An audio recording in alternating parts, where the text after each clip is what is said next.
The police department believes that the person we have in custody, which would be Kohberger, is the one who's responsible for these crimes. We are still continuing to investigate, and certainly we're looking into all aspects, but he has been named as our suspect, and we believe he is the one that is responsible.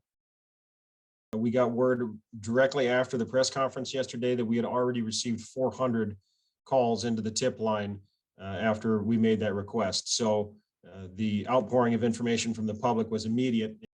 Now that we have a suspect, we're going to be investigating every aspect of him that we can absolutely find out. And that's why we asked yesterday for the public's help, and we got 400 phone calls within the first hour after the press conference, which is great. But we're trying to build this picture now of him, who he is, his history, how we got to this event, why this event occurred, all those other answers to the questions that we still remain.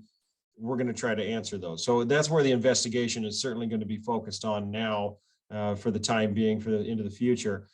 As far as procedurally, we're waiting on this extradition in the short term. We have to see what happens next week, what he and his attorney decide to do as far as waiving extradition or fighting extradition. And then we just have to go from there and wait to see what the outcome is. The city of Moscow is a very safe place to live, and always has been since I've lived here. And the unfortunate aspect of an event like this is that it just continues to show that these horrible, horrible things can happen anywhere, whether it's a big city or a small town, Moscow, Idaho. Nowhere is immune to these horrible acts. And as Chief Fry stated, we should always be vigilant and always be aware of our surroundings and paying attention to our security. But this event certainly has shaken this town to its core. Knowing after yesterday that we had someone in custody, I can say, especially for myself, but I know I talked to Chief Fry earlier, he's the same, and I'm sure many others.